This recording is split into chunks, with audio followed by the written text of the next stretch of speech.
Okay. So a couple of words about FOSI, the Family Online Safety Institute. We're an international nonprofit whose mission is to make the online world safer for kids and their families. We convene leaders in industry, government, and the nonprofit sectors to collaborate and innovate new solutions and policies in the field of online safety. Through research, resources, events, and special projects, we promote a culture of responsibility online and encourage a sense of digital citizenship for everyone. We have a wonderful conversation lined up for today's webinar with two remarkable people who have both graced the stage of our annual conference in different years. Before I introduce them, I thought I'd offer some opening thoughts. When we were putting this together, we were looking at some recent studies that have shown that kids' time spent on devices is surging during this pandemic. And as their social lives and educational environment move online, is it going to mean an increase in bad behavior and cyberbullying, or will it provide us a chance to encourage positive behaviors? So we see this moment as an opportunity to create a teachable moment around digital citizenship and civility. For the parents of younger kids who may not have started the conversation yet, as well as tech-savvy teens, now is the time to create guidance on how they can use technology for good, treat others well, and cultivate a positive presence in what is now almost entirely a completely virtual world for them. So I guess the ultimate question is, can we work to create a message of togetherness while staying apart? And to help us answer this and many other vital questions, we are excited to be joined by Trisha Prabhu, a 20-year-old innovator, social entrepreneur, global advocate, and inventor of ReThink, a patented technology and an effective way to detect and stop online hate. And I'm sure we'll hear more about that. As a CEO and social entrepreneur, Trisha has received worldwide acclaim in the business world. In 2019, ReThink was the winner of Harvard University's President's Global Innovation Challenge. Trisha is the first ever Harvard College freshman to win the Harvard University's President Innovation Grand Prize. Welcome, Trisha. Thank you so much. So excited to be here.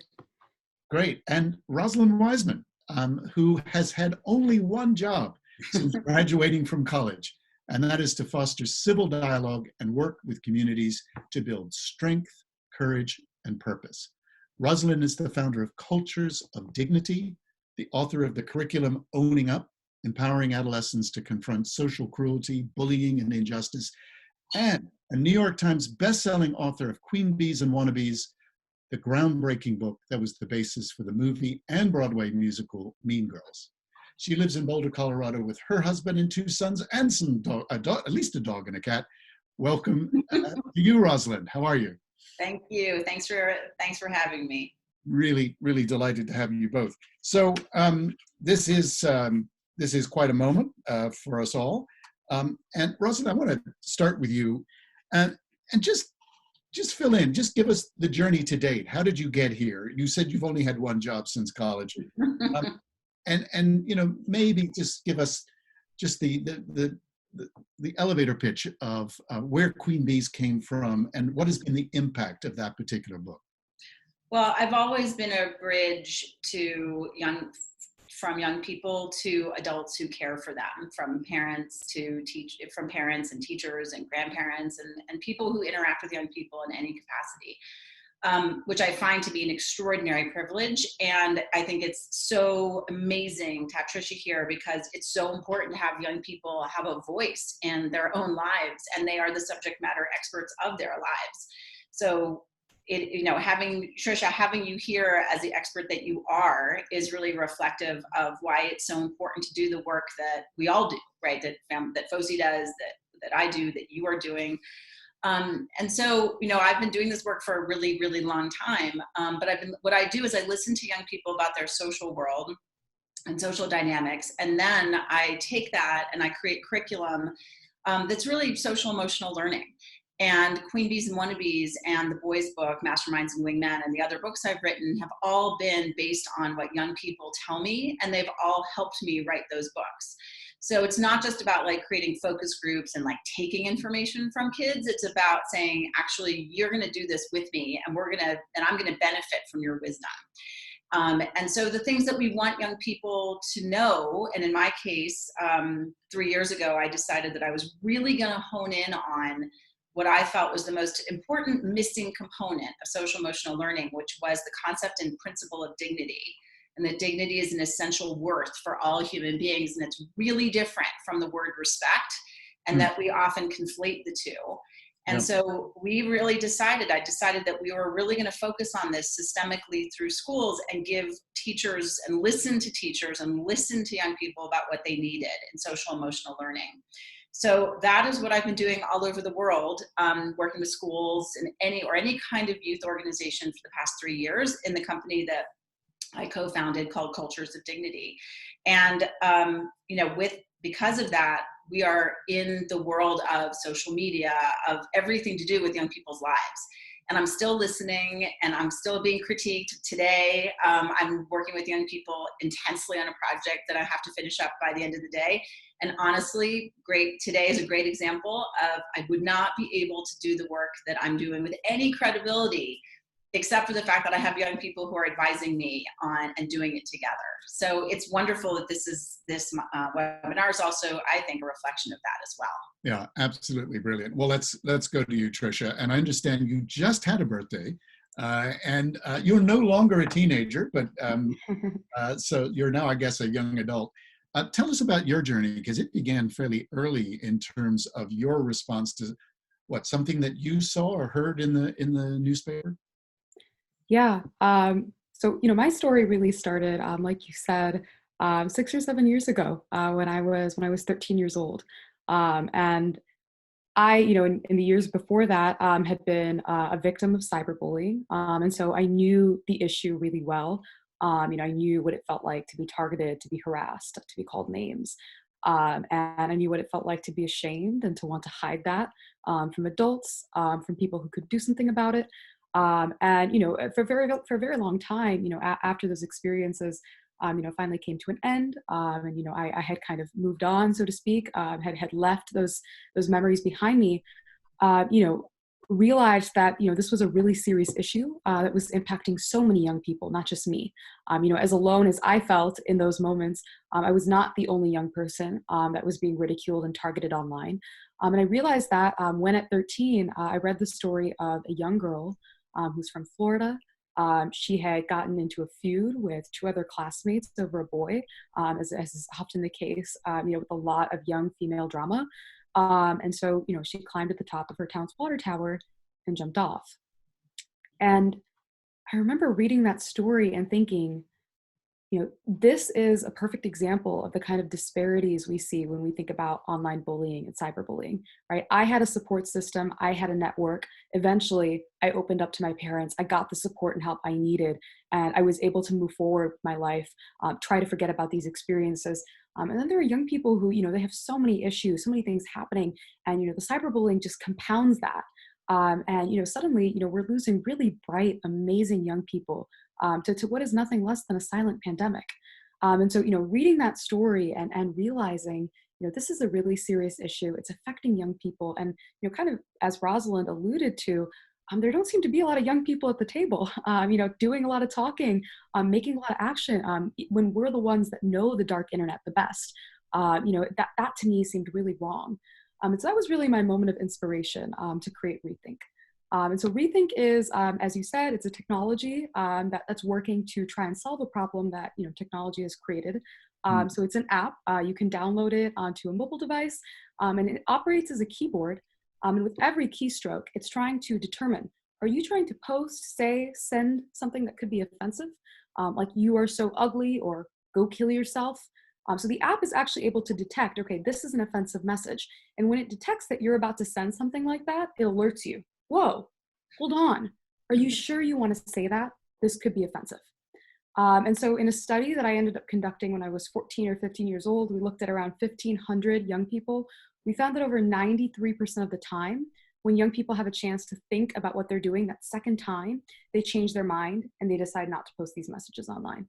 So this very simple idea that, was kind of rooted in how can we make people, young people specifically, a little more accountable for what they're saying, a little bit more conscious, and really tap into their sense of right and wrong, which they already have, and bring that to the forefront. Ended up becoming this global movement. And so now we work with millions of young people globally. And I think, have brought, a really important message to the table, which is sometimes it's just as simple as remembering, who you want to be online for young people. And would your parents be proud of you? Would your grandparents be proud of you? Are you proud, the type of persona that you're putting out there? And so I'm just really excited to be here, excited to join Rosalind, whose work, I know has, impacted my generation and many generations. And I think, as Rosalind alluded to, again, just to bridge this, generational, divide and bring all these perspectives to the table at a time where it's very critical that they're all here. Well, thank you. And let's talk about this extraordinary time that we're in. And you actually just mentioned a silent pandemic. Of course, we're in a global pandemic. Yes. What are you both seeing in terms of the challenges and maybe even opportunities for young people in terms of their education, in terms of socializing, in terms of, what's going on online for kids and young people right now? Rosalind, why don't you start? Okay, okay. You know what, can we start with Trisha? Would that be okay? Because I think that as a young person, I would like to defer the floor to Trisha for her to share. While you're deferring, I forgot to mention this. For those of you somewhat new to Zoom, if you scroll up to the top right, you can choose speaker view or gallery view, so depending on what you would prefer. And then if you scroll to the bottom, you should see a Q&A button, and we're going to be taking your questions and comments throughout the hour that we're here. So just wanted to put that out there. Trisha, I hope that's given you a moment to think about what it is you're going to say to us. Yeah. Well, I mean, off the top of my head, I think a couple things, first of all, jump to mind. I think the first thing to really think about in terms of this shift is definitely, the things that have been compromised that are normally done in person, education kind of being the primary thing. We have not just the issue of young people spending extraordinary amounts of time online. I mean, already the statistics that the CDC has been releasing, in the past couple of years are really astonishing in terms of the amount of time, the number of hours that young people spend on devices every day. But to imagine, just kind of the leap that we've seen, that's kind of the first part of the experience is more time online, but also at younger ages. Because we now have 6 and 7-year-olds who maybe, mom and dad said, oh, you can't have a device until you're 13, but now they need that device to Zoom into class.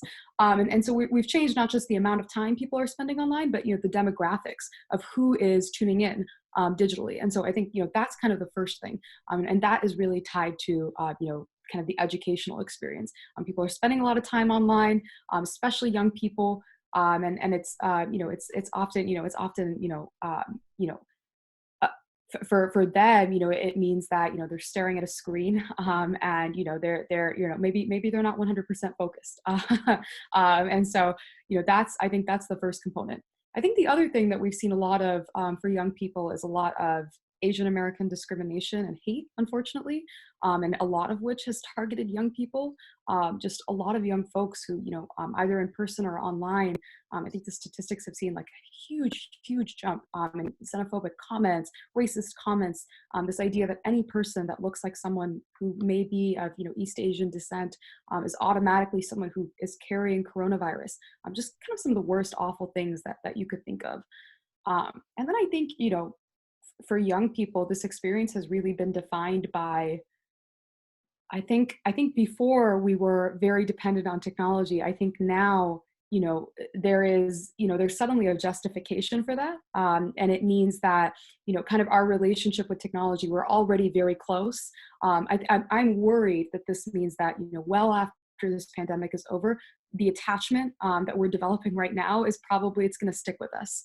And so, those are kind of the 3 things I'm thinking about when I think off the top of my head. But Rosalind, I mean, feel free to hop in there. Well, thanks, Trisha. We've been talking to middle school and high school students, and we've been asking them all different kinds of questions from their friendships and from their experience in school. And I think the thing that's important as a level setting is that everybody was in a really chaotic state when education went from being as school as we know it to being online. And so everybody was trying their best under extraordinarily difficult circumstances.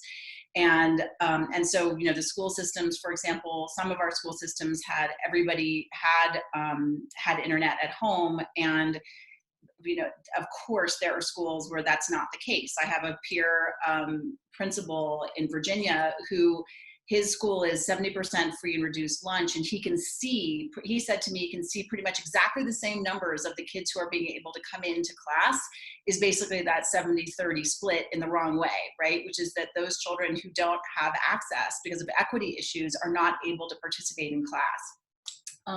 So that's, one level. But the other thing that I think we have to really step into, which is really uncomfortable for us, but we have to, is that school wasn't working for a lot of young people before. We have a history in education of it being based on a compliance and control model that is not very engaging for young people and doesn't really focus on critical thinking, which is exactly the skills that you need to be able to manage being a digital citizen and being able to do that well. So you need to be able to regulate yourself. You need to be able to manage yourself. You need to be able to understand the information that is coming at you and how differentiating between primary sources or not. You need all of these really important social and emotional learning skills. And you have to have a set of principles to guide your behavior when you are interacting with this technology. And we weren't doing a great job with it before. And we actually have an opportunity to be able to face some of the shortcomings that we had in education before, and also think about things that were working, but to really acknowledge what was not working. And so, one of the things that I think we need to admit, and this is difficult, is we have classes where there's 30 kids in a class or 25 kids in the class who are now, some teachers are getting really good attendance rates. There's 22 kids showing up for class. There are other teachers where 3 kids are showing up for class, not necessarily on equity issues. Do we have the courage to be able to look at ourselves as educators and to be able to really challenge the educational system and say, what are we doing? Why are young people not showing up? Because they're making a choice when they don't show up for class online. They're actually making a choice and they're telling us that they are disengaged. And we need to figure out why. And that means that they have to be part of the solution. And that means we have to listen to them about what they're experiencing. So my experience with young people is that when this first came out, we were first dealing with this, young people were getting different kinds of programs being sent to them by teachers, so that in one program, you would have one class, you would have different kinds of programs where you would have to submit assignments. Maybe you would be late, it would be frustrating, there would not be very clear expectations about, would your face be shown during class? Would it not be shown? Kids can go in and replace each other's names, so it looks like one kid's in class when they're not in class if you don't have the screen up. So there's all different kinds of things about how are we going to create a classroom where young people are engaged, which is what we should be doing always. So that's, for me, I think this is exposing some of the things that we always really actually had an obligation to address to young people.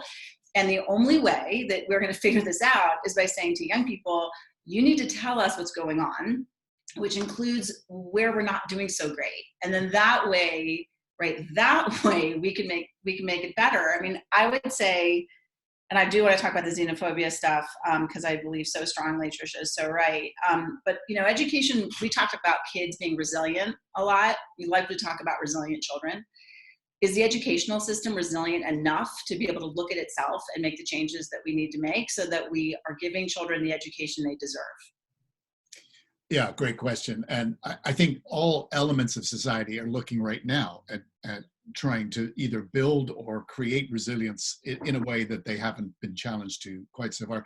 Trisha, any reaction to that? Or if not, I was going to ask you, how are you dealing with this personally? You are, after all, an undergrad at Harvard, and that extraordinary opportunity has been taken away from you. How are you dealing with that right now? Yeah, I mean, I just, as a reaction and kind of a response to your question, Stephen, I mean, I think the first thing that, has been really tough as a college student is just listening to other folks, other college students who, because of disparities in terms of where they live, where they come from, the kind of resources, what they have access to, how this has compromised what was, for all of us, a once in a lifetime opportunity, to go to college, to experience this, and at an incredible institution like Harvard. It's been really frustrating because I have friends who, they're from really remote towns, in middle America. They don't have good Wi-Fi. They can't stream an hour and a half class on video, even if they turn their video off and everyone else's videos are off. So what does that mean? That means that they get in their car, they drive to McDonald's, they connect to the Wi-Fi at McDonald's, and they sit in their car and they're trying to learn, off of Zoom, connecting to the Wi-Fi at McDonald's. And, thinking to ourselves, is this okay? And I think this speaks to Rosalind's question of, why is this, even where we're at right now, a pre-pandemic, thinking about the fact that, there are lots of kids who don't have access to laptops, don't have access to good Wi-Fi. I mean, that was always an issue, but we can see, the kind of impact it has on young people when we're suddenly tested in really difficult situations like this. So, I mean, disparities for sure. That for me as a college student has been really hard. I can speak personally to the fact that, I mean, I'd like to say that I consider myself a good student. I do my homework, I submit my papers, I'm committed. It is so hard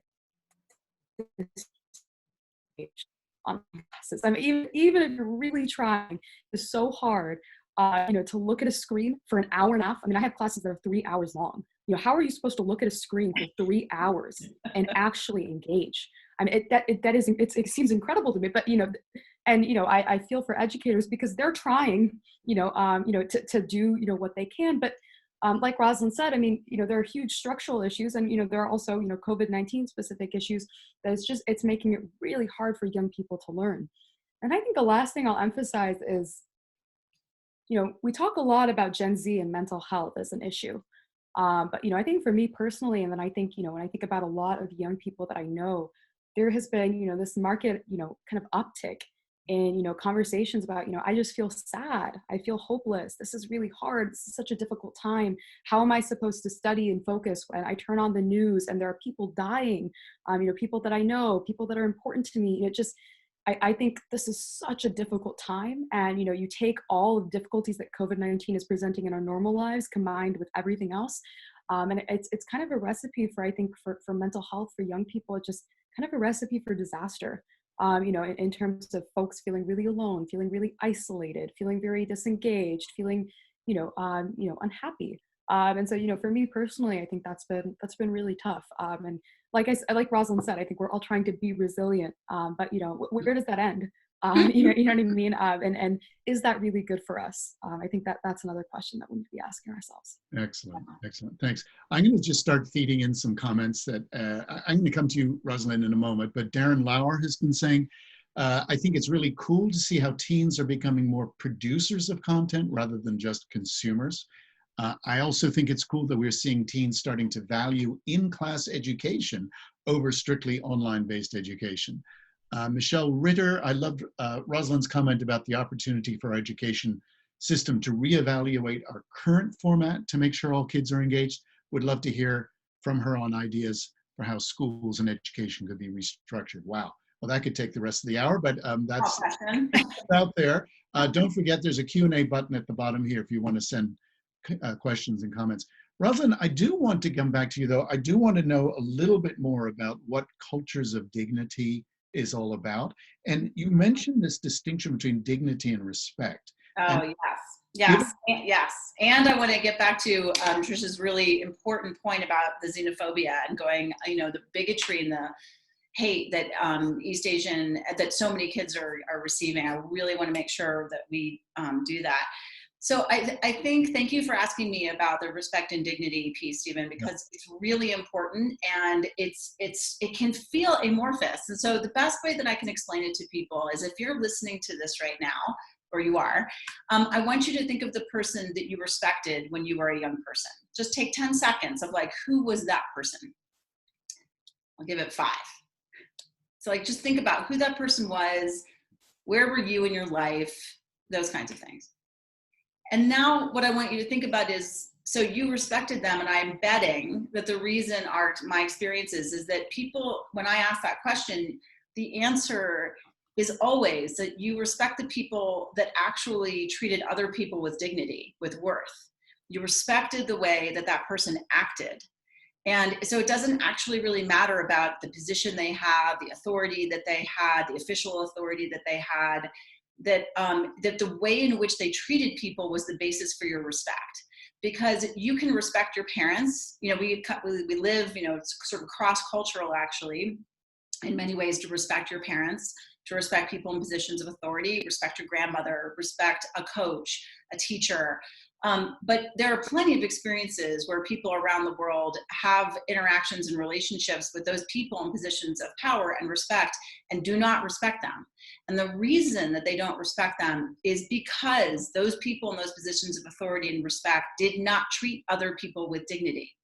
And so what we have found is that if you talk to young people, one of the things that happens in schools is the young people are constantly being told to respect each other, or respect especially people in positions of authority. And what happens is that there's space for people in positions of authority to abuse that power. And when you are truly being abused by that person in various ways, you don't feel, from little to really big, you don't feel that you can speak out against that, because you as a young person because you are not an elder, you don't feel that you have the respect, so therefore you won't be listened to. So when we think about why young people don't come forward when they see things that are really bad, the reason they usually don't come forward is because they know that their position of less power means that they won't be listened to. So at Cultures of Dignity, we are about constantly affirming the essential worth of all people. And if we are saying to young people that if you are interacting with somebody who is not treating others with respect, with dignity, you don't need to respect those people's actions, even if that person is a teacher.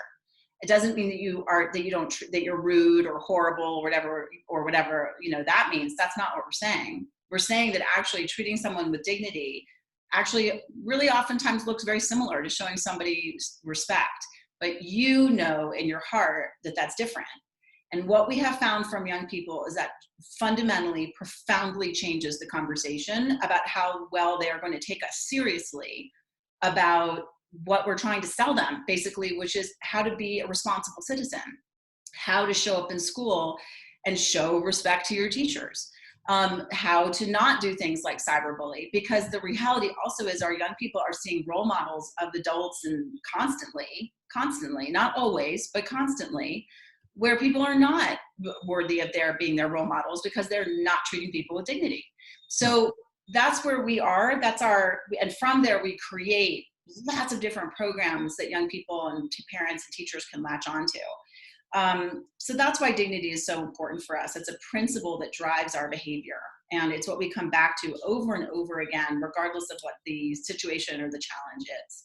Excellent. Thank you. And Trisha, I have a question for you. Any reaction to what you just heard? I mean, other than wow. I mean, if I had to sum it up in a word, I think Rosalind, just this idea that, and I think this is, really at the core of digital citizenship, right? Is, when we all, come to the internet, we all sign up to interact in this community. Everyone has different perspectives, different thoughts, different ideas that we're bringing to the table. And that's the case on the internet. That's the case in society. But I think, like Rosalind said, there's often this emphasis on respect, and, thinking about things in terms of worth, and what people are worth. I think back to my childhood, and Rosalind's when I, did that exercise, Rosalind's absolutely right. The people that I looked up to were the people that made me feel like I was enough, and made people in their lives, who are weak or didn't have strength feel like they were enough. And so I think that message is so powerful and so inspiring. And I think really just, kind of turns things around, because, respect is very, I think, sometimes it can be passive because kids hear it so much and because it's such a big abstract word. But this idea of treating everyone with dignity, there's a really specific action, that I think we all understand, because there's been a moment where we didn't feel like we were enough and someone, found it in their hearts to make us feel that way. So I think that in and of itself just has such a big emotional connection to who we are, and really, the kind of culture that we want, in our personal environments and online. I'm blown away. So Oh, I love thank you. it. Well, thank you. And there's a woman at Harvard that we adore named Professor Donna Hicks, who does this work extraordinarily well. I mean, I want to connect it actually also to the anxiety, Stephen, that you were talking about, where young people are, so what are they seeing on the news, right, in this country, in the United States, where Trisha and I both are, that what they are seeing is not only that there are people who are getting sick and are suffering, and people who are sacrificing their lives to help those people, but in this country, we are also seeing people who are being divided and nasty about those people who apparently may or may not be sick, or the people who may or may not be helping them. And so, like Trisha said, we can disagree about the way we perceive the world, but the nastiness and the division that we have in this country and has so fostered and grown in the last 4 years is important. It is important to name, and it is important to be able to say to young people, hey, we are in a spot here, like just for the United States. Like everybody's got their own challenges, 100%. I travel internet. I mean, we all, Stephen, you do tremendous amounts of work around the world. It's not like we have all the problems in the world. People have other challenges. If you're in the United States, we need to get ahead of this, because our children are seeing a lot of people in our country who are being really disrespectful to each other, right? Of the sacrifices or the things that are happening, and they're not treating people with dignity. And so to be able to say to, like, really, and this, because this is so much on my mind about this stuff about going after East Asian students, because I've had students, I had one particular situation right before we went to stay at home where I had an 11-year-old Chinese boy who just started sobbing in a class that I was teaching. Sobbing. He was super quiet, like it was, I don't know, half an hour into the class, and I was visiting the school. We had, I don't know, 25% African-American students. It was like all different kinds of kids. And he just sat, he was super, super quiet. And then he just started sobbing because a white child in the school came up to him and said, "You're going to die from corona." And this kid had been walking around school carrying that on his little body. He'd been carrying that all day. And then he gets to this, this session, and he just lets it out. And then what was so beautiful, and this is why I love working with young people, is that all of them just started, regardless of what minority they were in the school, immediately started supporting this child. And it was such a moment of like, okay, we've got some serious challenges that we have to address, and there are solutions to this, because people actually, when given the right format and the right guidelines, will be magnificent. And so like, if you're listening to this and you're a parent, I don't think you wait until you find out that if you're, regardless, if you say you are Caucasian and you're listening to this, you don't wait until your child tells you that they heard something that was bigoted or racist against an East Asian child or a Chinese child. You don't wait, because if your child is interacting on social media, they have already seen it, or they will experience it, and they will see it, they will witness it. So you need to say something to them, like, hey, you're interacting on social media, you're seeing the news. On the news, there are people who are not treating people with dignity about this COVID stuff. They're going after other people. That's not what this family stands for. And if you're using social media, because people can disagree, but they cannot treat them without dignity. And if you in any way hear people that are saying nasty things to your peers or anybody, you need to do this. What's the smallest thing that you think you can do to make that situation better? What's the smallest, tiniest, like most concrete thing that you can do to make it better, so that you're prepared when it happens? And maybe your child won't do it perfectly, but they're prepared a little bit to do something when they see it. Well, directly related to that, we've had an anonymous question sent to us. And by the way, if you're willing to say who you are and where you're from, that would be great also, but we'll take anonymous questions too. For both of you, how early and how honest can you be about the fact that treating others with dignity is not necessarily the norm? Great question. And very diplomatically put. Trisha, what are your thoughts about that? How early and how honest? Yeah, I mean, I think, from a youth perspective, I think, some of the some of the least effective, digital parenting happens when you're being a little disingenuous, about what's real, and what isn't real. And I think young people know, mostly because if you've had any experience online, you know that, we're dealing with a little bit of a hate-filled world right now, as it relates to COVID-19 and generally. It's a huge issue. And so I think framing things in the perspective of, and I always find this perspective, I found it personally very helpful, when I was a young person, but, in a lot of the curriculum and the work that ReThink does with schools today, framing things in terms of being an upstander can be really, really powerful, right? So it's not about what other people are doing. Obviously we want the norm to be that everyone is treating everyone, with dignity and respect. But I think this idea that an upstander can be powerful, that person that sees that, someone is doing something, that's, wrong, someone's treating someone, without the value and the worth that they deserve. Other people are sitting by and watching. Those are the bystanders, the folks who aren't standing up, who aren't saying something, who aren't doing something. And then there's the upstander. And the upstander is the spark for change. The upstander sees that there's a situation happening, sees that, there's something happening that's wrong. Even though that's not the norm, the upstander is willing to be different, and kind of break from the norm, and do the thing that's right. And in doing that, not only do they break from the norm, they kind of they change the status quo, right? Suddenly here's this person who's doing something that's right, other kids follow, and then more kids follow, and suddenly you have a new norm, right? That's how movements start. It starts with just one person who decides to say, this is unacceptable, this is the new norm.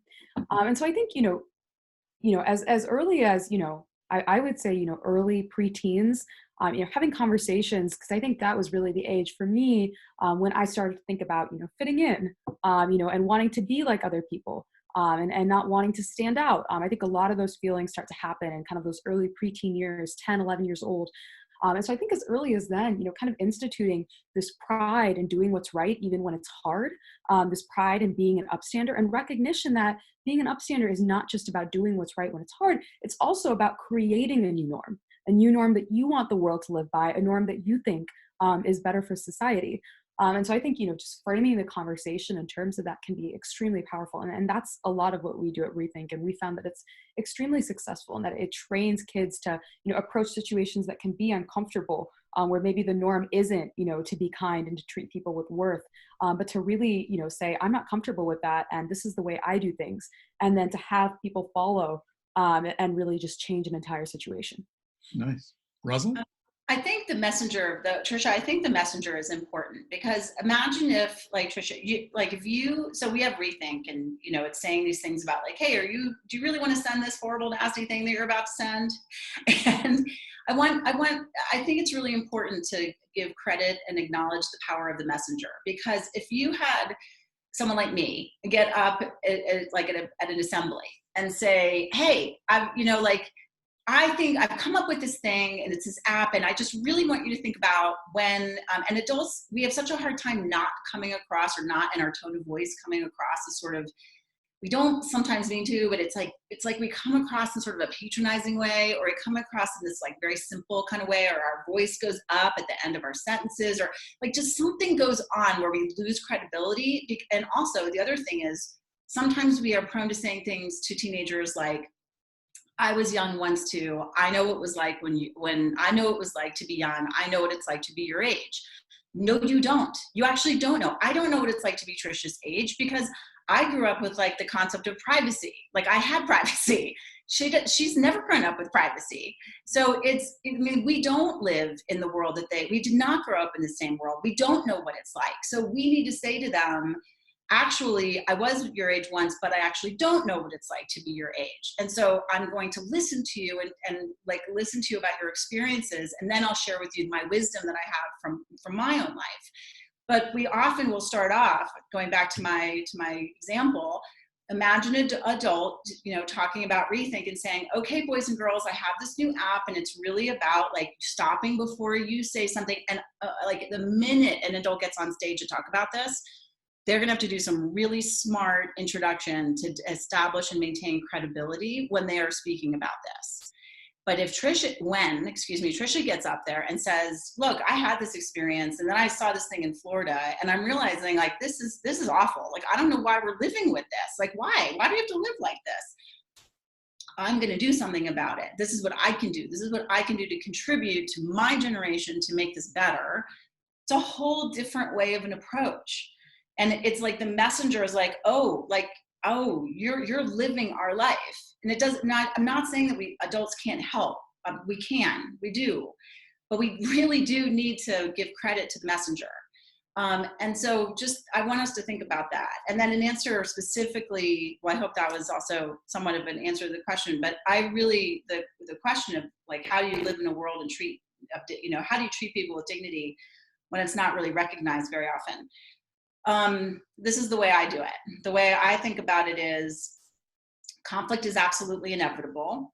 I'm going to get really annoyed with people. And those are the moments where I have to remember to apply dignity in its most important. And then the other thing at Cultures of Dignity that we are very focused on is we work from a principle-based practice. So one of the things that we do a lot, I'll just name a couple. My co-founder's favorite is, and I'm saying this because I know he's watching right now, is being soft on people and hard on ideas. And we live in a culture that actually loves to do the opposite, right? We love to be hard on people and easy on ideas. We gang up on people for making a mistake, or like, you're the worst human being ever because we see some snippet of something on a video. Or, sometimes kids will send terrible things, right? Like they will send terrible, terrible things, and then people will gang up on that family or the child. So what we at Cultures really believe in is to be soft on people, hard on ideas, instead of the opposite. Imagine what the world would be like if we all sort of bought into that. That would be awesome. The other principle that we really focus on is that we value all contribution, which means that we see that, and this goes back to dignity, is that people are going to contribute in different ways. And so in a classroom, for example, the easiest way to look at contribution is if the kid who raises their hand or gets their homework in on time. There's different ways. We need to figure out what's going on about how people want to contribute. And that goes back to, by the way, our online learning life, because we need to ask them how they want to contribute. So that principle guides us on how we treat people with dignity, especially when we really don't want to. Yeah. And by the way, I really want to make sure we get to your tiny guides, Rosalind. Thank you, Stephen. Yeah. Before that, we have another anonymous attendee saying, I'm a mental health worker in an alternative school, and I keep hearing from high school students how even though teens claim to hate structure, they're realizing how much they need it.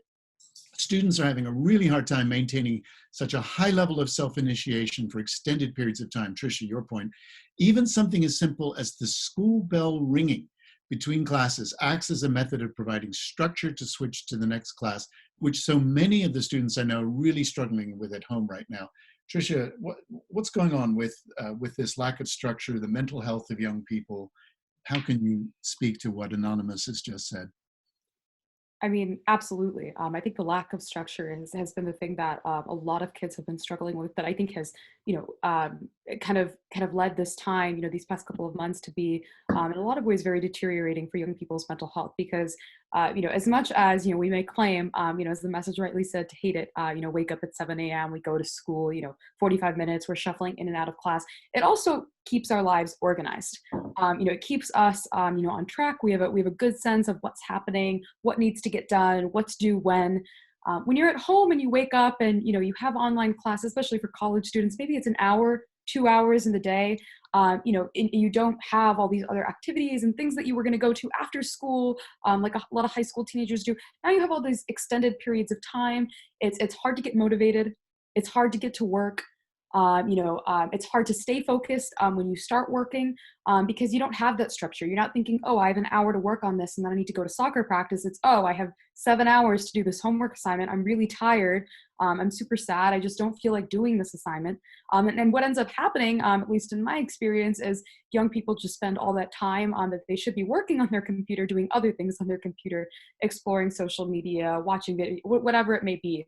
The kind of digital interaction that can be good, but in limited, in moderate quantities, not in huge chunks. I mean, I couldn't resonate more with that message when I read it. I thought, wow, this is this is exactly what I've been hearing from pretty much every young person I know. So, I mean, I think that the lack of structure has been really a huge deficit for young people, because when you don't have that structure, it's just easy for things in life to kind of fall to the waysides. And then when things fall to the waysides, suddenly you're not feeling so great about yourself.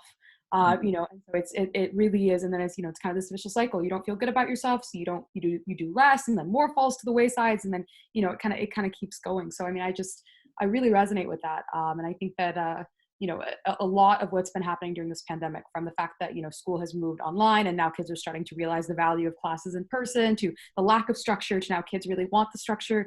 I think we're starting to see what is super important in education and in other spaces, and kind of what we need to strengthen, as well as as we kind of talked about at the beginning of this this conversation, what's not working, and what hasn't been working, and where the changes need to be made.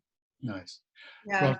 Well, go ahead. Quick. Well, I think that gives me a good, my hope is that when we're able to see, well, when we can create some kind of different way of being and have more flexibility, what was the normal that we liked, that was helpful to us and upheld our dignity and strengthened our relationships and upheld young people's purpose? And what were the things that were there before that did the opposite? And so to speak to this question of structure, 100% agree about this, and also am seeing that with young people. But I just want to give us one example, which is that for one of the things that would be so amazing to me, when we are able to have more flexibility and lessen the social distancing that we have, that if we could actually assess that we were piling on children and making them incredibly anxious, that on the travel teams or on the other extracurricular things that they were doing, that the balance between doing things that are wonderful about that and exploring other things about yourself and all these wonderful things about extracurricular activities has, in many communities around the world, especially in the United States, have been co-opted and have turned absolutely toxic for many families. And are corrupt also. The organization, really not too affirming and supporting young people's mental and physical health. And we also know research has shown that PE, physical education in public schools and overall for young people, has decreased as travel teams have gone up.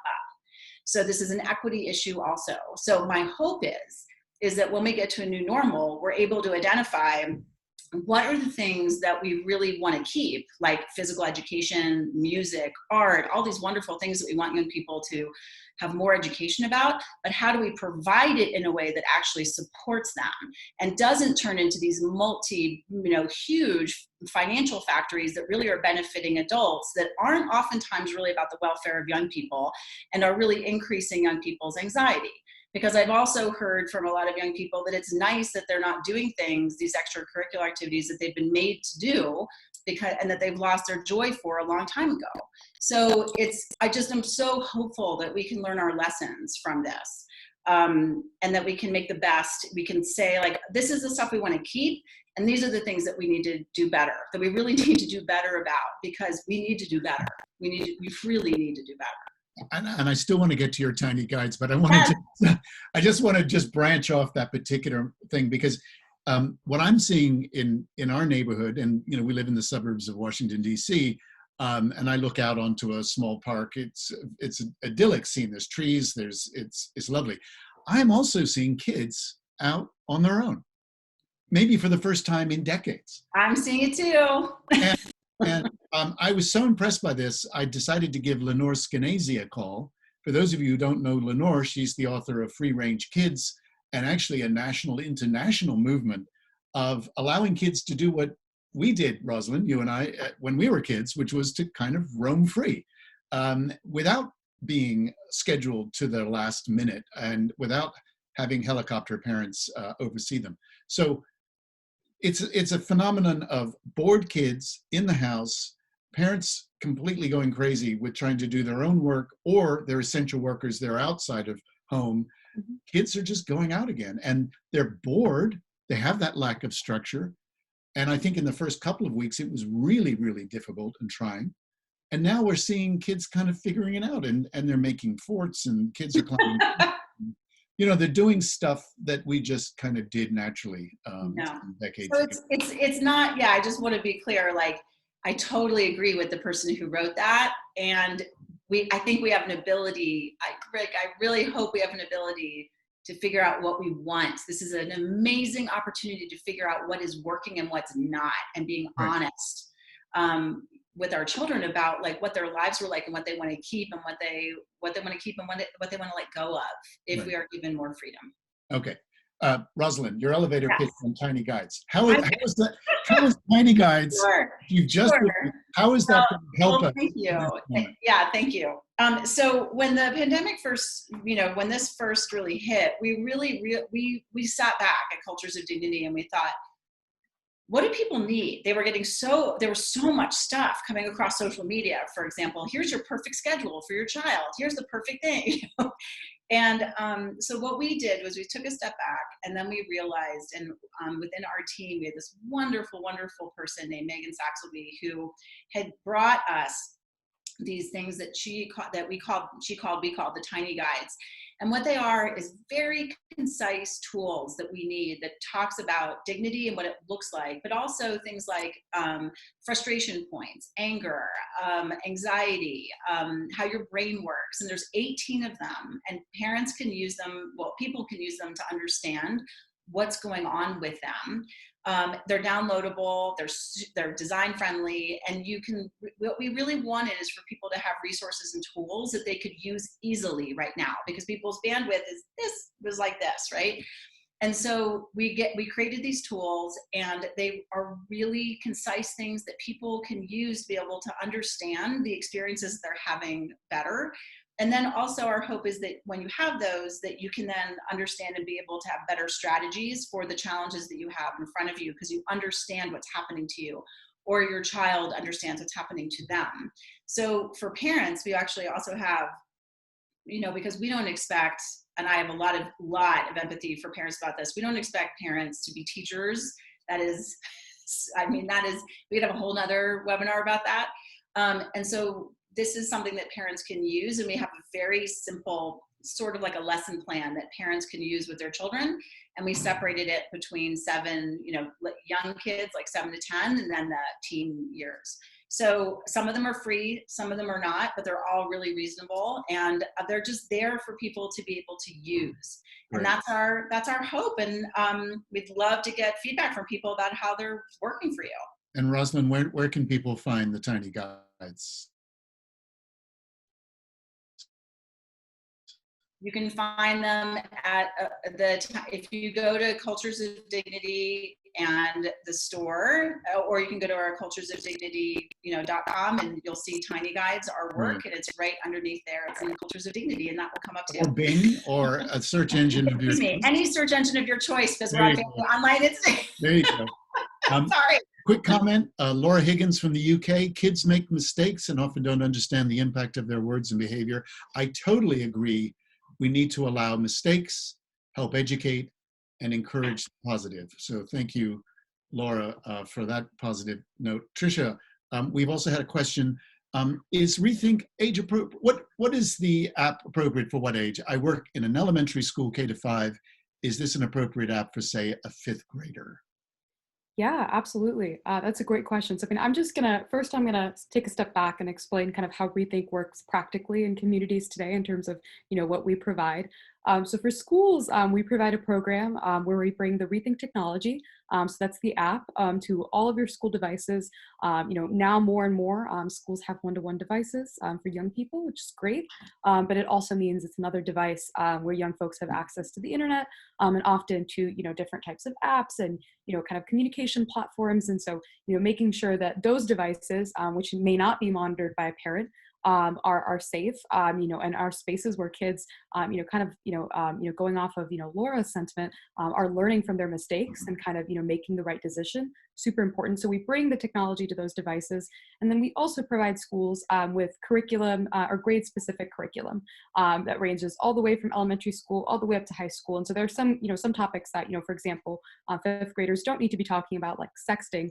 That could be, a lot more pertinent, but really, really important, unfortunately, for kids, who are 16, 17, 18 years old. In terms of the technology, it's absolutely appropriate. In essence, if you want to get for the school, feel free to, reach out to us on our website, rethinkwords.com. A member of our team will work with your school to figure out, what are kind of the needs, how can we best make this happen. We know that this is specifically a very difficult time, but, we are here to work with you within, your bandwidth, which Rosalind has already said is very tiny. We get that. And then for parents, and I think, it's funny, we've gotten an influx of messages in the last couple of weeks from parents who, I think even before, parents have so much going on that, being the digital parent is like the last thing that they need on their rung. But, it really can be, kind of a time consuming thing where, you have to worry about this. And now your kids are at home, they're on their devices all the time. You're trying to work. It's really hard to keep tabs on what they're doing. And frankly, a lot of parents are struggling with how to digital parent. I mean, you don't want to be the parent that's sneaking into your kid's room at night and reading their texts. You also don't want to be the parent that doesn't know that your child is on Facebook. You want to hit some sort of happy medium. And so if you're a parent, you can just go to the App Store and basically download the ReThink app onto the child's phone. And for kids, all that means is that their keyboard will be replaced with our ReThink keyboard. It'll be exactly the same, just that whenever they type or say something that could be construed as offensive, like "I hate you," the app just gives them a chance to think about it. And because it's so effective, it's a really good way to kind of build a mindset of always rethinking, always, taking each and every word, everything that we post online with the, the utmost of gravity, and really, kind of, thinking about this concept of digital citizenship and putting it into action. So all of that is to say that yes, ReThink is definitely age appropriate for, say, a fifth grader. I'd say as soon as you have some sort of device, it's kind of a good practice to just have kids be building that skill mentally. And then in terms of the curriculum, our curriculum is customized for each and every age group. Great. Tessa Duke, can you please provide us with the list of names for these programs and apps and links? I would like to see all of the resources discussed. What a wonderful discussion. I couldn't agree more. We're going to do a recap of this. We're going to package it up into a video with an email that goes out with all of the links. So that will be coming. I do want to just, before we sign off, I want to ask you both, given all we've talked about, given the moment that we're in, and looking ahead the next, 2 to 3 months, 2 to 3 years, what's your greatest concern and what's your greatest hope? Well, Trisha, should I go first? What do you want? Go for it. My hope is that we, as adults, look at ourselves and look at other adults and have an honest appraisal of the complexities that our children are dealing with. And we engage with them in an honest conversation about the complexities that they are seeing, and see them as resources and partners with us as we create this the new normal that I hope would be more based on dignity. I think it's really important, so I sort of alluded to it before, but our young people see people in positions of leadership that are actively going against everything I have said. Absolutely. And that is not, and sometimes people say, well, that's such horrible role modeling. What can we expect from our children? Our children are more than capable of handling the conversation when we say to them, you know what, there are people in positions of authority and political people across all different kinds of places.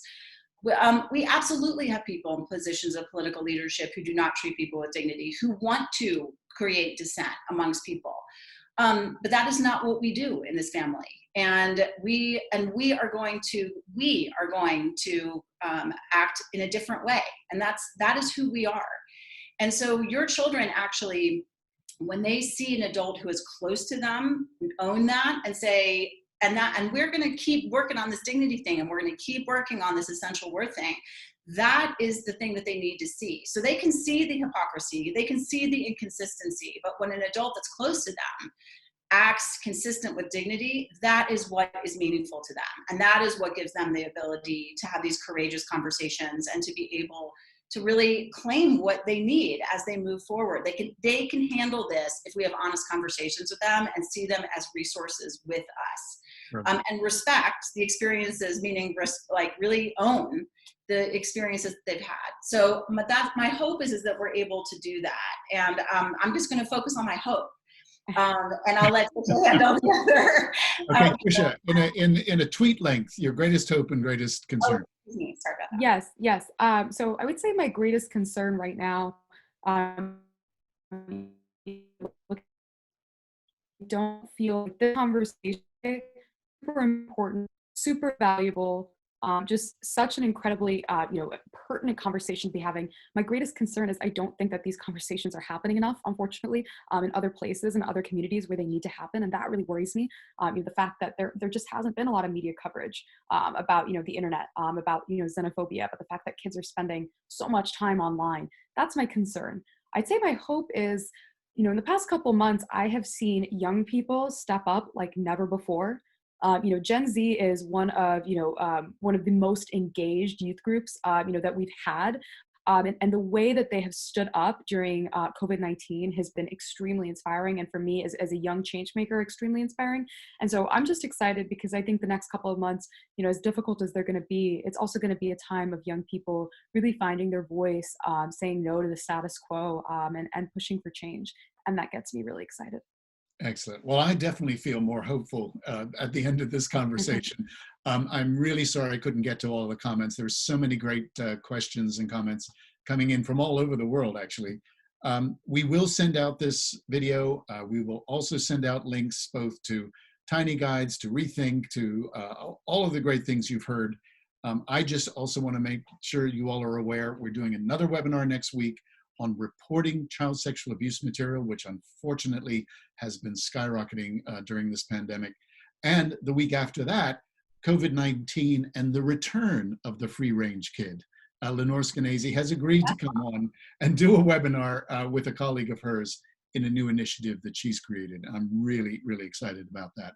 So Rosalind, thank you so much. Trisha, brilliant. Yeah.